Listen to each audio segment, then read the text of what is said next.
One man, one Murloc, one giant angry badger. This is Blue Please. It begins now.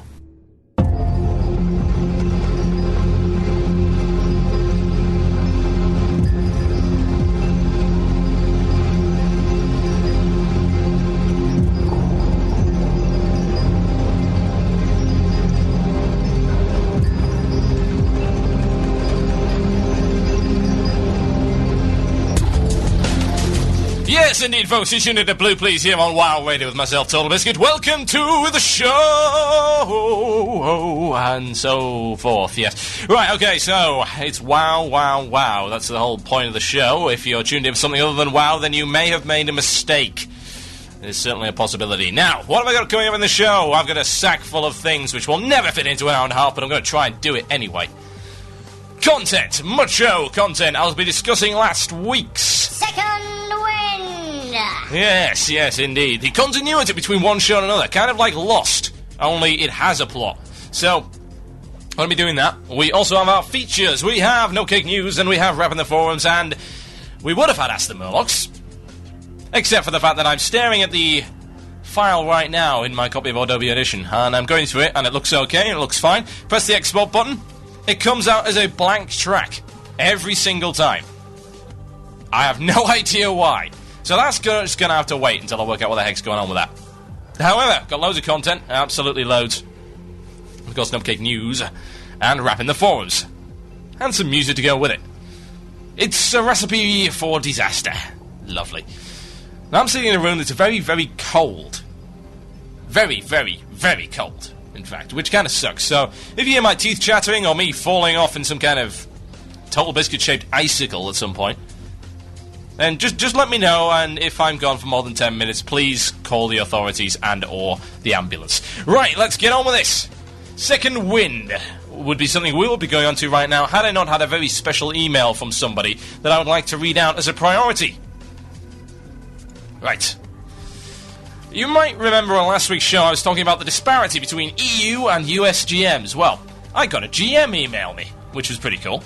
It's pretty damn rare that I get to expose both sides of the argument from both different perspectives. Usually I'm going on player perspectives, my perspective, that kind of thing. Don't get Blizzard's perspective, generally because they don't tell you. However, in this case, there is an exception. His name is protected, of course, for obvious reasons. However, I shall read out his post. And he says, "Hey there, TB. As a GM who often listens to WoW Radio podcasts, I feel someone should at least provide a GM's viewpoint to the topic you brought up on the show last week. I'm not sure how sufficient it's going to be, since trying to explain this without being able to go into too much detail will be awkward at best, but I'll give it a try anyhow." He says this: "I wouldn't go as far as to consider the example you provided, D&T and Nihilum getting different responses regarding a despawning boss, to be a smoking gun, in order to prove there's a difference between how EU and US GMs deal with players. As far as I know, the difference only goes as far as a few specific cases where US and French laws require us to handle certain issues in a different fashion. Properly resetting any boss encounter isn't as simple as just flipping a button, no matter what any ex-GM says on the Something Awful forums. I haven't read the post, but someone who bears a grudge to his former employer to vent on those forums, well, you see where I'm going with this. And I somehow doubt that much of the content of his post is actually true, and I'm quite sure there's little of anything that he didn't present in the worst light possible. For example, as many Horde players can probably attest to right now, resetting the Showdown quest in the Blade's Edge Mountains isn't quite as simple as despawning Rexar after he gets his fat ass stuck in the environment again. I really wish it was, but it just isn't. If you ask me, and please note I'm not a specialist GM and I don't know exactly how the despawning boss issue was handled by either team, I'd say that the US specialists managed to find a way to reset the encounter and the EU ones didn't. Does this single example mean the EU specialists are worse by default than their US counterparts? I'd say no. And since the problem was hotfixed 2 days afterwards anyhow, it's probably a moot point. I agree it sucks Nihilum weren't able to try the boss that week, but we're not a hive mind. If the US team discovers something new, it's not instantly known by the EU team and vice versa. It takes some time to share the information. The above does prove, however, that Blizzard isn't totally oblivious to the pursuit of hardcore endgame content. Compare the handful of guilds that were affected by the boss despawning to all the players that get stuck in the Mechanar because the force field is closed, for example. It's merely a matter of the number of players affected. The Mechanar issue would be hotfixed if it was really a matter of numbers, of course, rather than some despawning boss at the bottom of some really smelly cave that few have entered so far. Instead, GMs are assisting players who find themselves unable to complete the Mechanar until the gate is fixed in a future patch. As this, compared to resetting boss encounters, it's a relatively simple thing to do. I realise, perfectly, it's not possible to provide a flawless service all of the time. We are, contrary to popular belief, human after all. And I'm not going to deny some players have received rather dodgy answers to their GM tickets at times. But Blizzard isn't a static institution that doesn't listen to player concerns about GMs either. Your "Did your pet sell a Nefarian" example must be a year old by now, and it's exactly something which would be dealt with and improved on internally. If players ever have a concern about how their ticket was handled, they have the option to email Blizzard about it, and in turn improve the service for the future. In closing, the majority of GMs actually do play WoW on a regular basis, and know enough about the content never to make mistakes like that, ever. I myself am part of a raiding guild and consider myself to be pretty knowledgeable about how the game works. I take pride in what I do for a living and try to assist players in the best, and to the best, of my ability. Even though I may just be another cog in the machine, I make sure that I keep spinning correctly at least and try to have those around me accomplish the same. Love your show, by the way, keep up the good work. That's from a certain anonymous GM on EU side. It's a very interesting point. I mean, the only thing which I would really disagree with in there is that the sharing of information between the two organisations is difficult. I really actually don't think it is. I mean, seriously, how difficult can it be? Surely you can flag up an issue like that. That's a pretty major issue. That's going to affect hardcore guilds, and they make a lot of noise about things like that. And, of course, endgame and world first are vitally important in the progression of the community and in the sense of WoW being a competitive game. So surely you could flag something like that up and communicate it over, but, well, if you're saying that, it's very interesting to get another perspective. We rarely, ever so rarely do, and it is nice to see. Anyway, I just thought I'd share that with you because it was very, very interesting, at least to me. Before going on to this week's Second Wind! Or was it last week's Second Win? It's kind of both, I suppose. It's the continuity between the shows. It's insane. So, Second Win. Last week, we asked you to come up with a little bit of a conclusion as regards to what exactly is happening with crafting. Is it just going around in a circle like it was last time? Is it completely worthless? Are there certain things which are imbalances compared to others? And I asked you to see if you could come up with some examples of that. Now, I'm an enchanter, and I'm a herbalist. Now, herbalism for me hasn't changed much. Herbalism is pretty much exactly the same as it was, as I would expect from gathering professions. Oh, I can skin certain mobs now. That's not really a biggie, especially bearing in mind you never got any skill ups from it, but of course I'm 375 now, so that doesn't make any difference to me. However, enchanting is, again, pretty much the same, but there are certain things that could have been done, like, for instance, the whole spell scroll idea of being able to sell an enchant on the auction house hasn't been implemented as yet. Oh no, there's supposedly plans for it, but there's been plans for it for ages. Where is it? Come on, it can't be that difficult.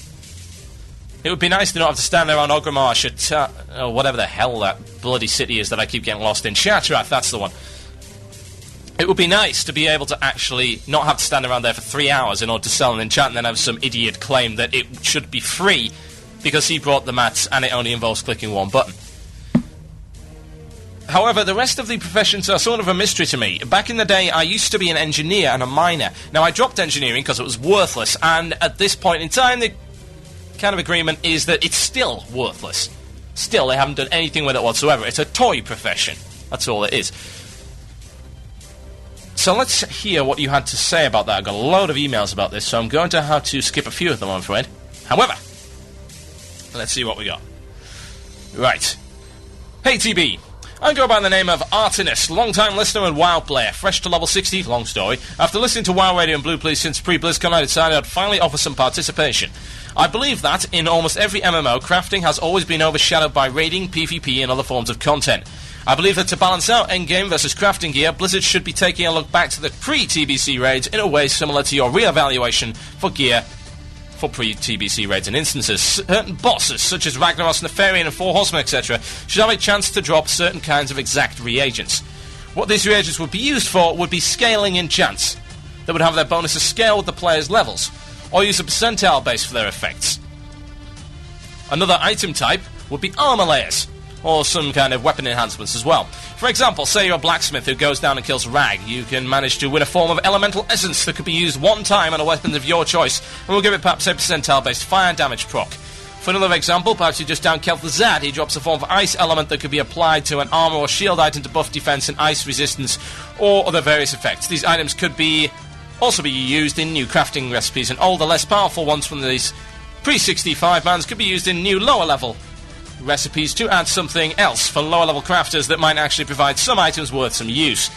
Some idea I have comes from Star Wars Galaxies, actually. I think that perhaps in a form of getting a trade skill up in a less expensive manner would be to have scaling quality and resource costs. For example, you could smith a new chest plate, or you could create a dumbed-down version of the same chest plate with lesser stats, but also the requirements of the metal would be less as well. Just figured I would send you my thoughts. Sorry if the message is a bit long. If you could, since I can't make live show times of Blue, please don't ask you if you give a shout out to my old guild, Nox Invictus, on Proudmoore US. Right, interesting idea. I mean, the problem with having level-scaled enchants that drop off raid bosses is, well, what are you exactly going to do with that? The problem right now is that people, of course, don't go into those instances, and they're not going to go into those instances unless there's a reason for it. You can't have something level-scaled because, well, everyone's 70, and 70 is supposedly what matters in that sense, and with raiding, you don't exactly go raiding at level 50. It doesn't happen. But I do see the percentile-based thing is quite an interesting one. There's not a lot of percentile-based stuff in the game as regards to crafted items, which means, of course, the crafted items don't really scale very well. So that could be a little bit of an issue. I do like the whole armor levels and weapon enhancements as kind of unique enhancements that you could put in things. I mean, to be honest, it's interesting to see the whole idea of enhancing existing items being put into play. We've got stuff like that going on with blacksmithing at the moment, with the Fire Guard and the upgraded version of the Fire Guard, the Lionheart Blade, and all that kind of cool stuff. It's interesting to see that upgrades are becoming an issue, but they seem to be very, very limited. Those particularly are, of course, blacksmithing. The rest of the stuff, you know, you don't see engineering have that kind of option. You don't really see tailoring have that kind of option either. It's just blacksmithing, which is interesting because there's a definite disparity there. The lack of parallels, as it were. Let's see what else you had to say on this one. Plenty of emails on this one. Here we go. This is a nice one. So from Leatherworker, you see, this is the reason I asked for emails. Of course, I've only played some of the professions up to 370. I haven't even got enchanting up to 375 yet. But there's some interesting perspectives from other people here. And he goes here. This is from Sean Nesworthy. He says, before I go into this is just about the leatherworking profession, as I'm not totally familiar with all professions. With leatherworking, from 0 to 300, it's been kept the same. The craftable gear isn't that useful until you start going past 300. Where, like the rest of the gear, it was buffed. This enabled leatherworkers to make items that were actually good for themselves and their bank. Now, this is my opinion, but what I've noticed when you reach 375 is that exactly the same thing's happened again. The craftable gear is not actually worth being crafted. And the reason is, well, he's got three reasons, in fact. The mats they actually cost, too expensive. The fact that better gear is easily acquirable in 5 mats, and the combination of the above two. Yeah, you see, that makes sense to me. Now, leatherworking forks off into 3 classes. You've got your elemental leatherworking, your tribal leatherworking, and your dragon scale leatherworking. Now, here is the QQ part, as he says. Rogues, the stereotypical class that you're most likely to choose this profession on, have been kicked in the teeth because of the craftable epics you can get from it. Now, dragon scale, your craftable epic is a male item. It's male. So much for leatherworking, eh? Rogues wear leather. OMG. That's a surprise. Now, with tribal, the end tradable epic has spell damage and healing and intellect and other druid stats on it. So it's pretty much moonkin stuff. With elemental, a primal strike set is most suitable for rogues, but the mats you need to craft it are, in his opinion, not worth acquiring for the stats you're going to get rid of. So here's the primal strike set requirements. 14 primal might. That's a huge amount. 3 primal nether. 18 heavy knothide leather. And it has its total stats bonuses of 667 armor, 57 agility, 86 stamina, and 240 attack power, and plus 20 strength for the sec bonus. That is more based upon feral druids than it is for rogues. There's no sockets, no crit, no hit, no dodge or resilience. The fact that you can't even get as near, you can get near as good as this stuff from 5 mans makes the primal strike set useless for rogues, and even druids. The only people that could use this kind of thing are people who are guildless and go with pugs to everywhere. No offence, but if this is the way that all professions are going to be turning out to be, then Blizzard really needs to review their profession choices. That's from Bladescope from Access Denied. He's a level 70 Alliance Rogue on Venture Co. Very good point. Again, lack of thought being put into it. The really big problem you have with crafting right now is that if something is easier to get and doesn't cost you money, you're going to go for it. It means going in a 5-man. A 5-man, for the love of God. You can go into a 5-man and get better stuff than this Primal Strike set, and yet this Primal Strike set requires Primal Nether and Primal Might in large amounts. That's insane! You know what the really silly thing is? You're going to have to go into instances to get the Primal Nether in the first place, at which point you might end up getting drops that are better in... I mean... They don't think this through. They never engaged their brains when it came down to this. I don't know what they were thinking, but you can see it all over the place. There's a massive disparity. Leatherworking, the stuff is rubbish, and yet with tailoring, you're getting items which are better than Karazhan gear. I mean, for the love of God, Spell Strike. Spell Fire, Frozen Shadow Weave. A lot of this stuff is better in elements than Tier 4 for certain specs, and it's... God Lord. Complete disparity. It's like they were worked on by separate teams and there was absolutely no whatsoever communication between them. Now what I'm going to say, just before I close, is what is required is a pass. They need to go through it all at the same time, take a pass and balance it. That's my opinion on that one. This is Blue Please on WoW Radio. This is Dungeon Storm Chaser. Enjoy.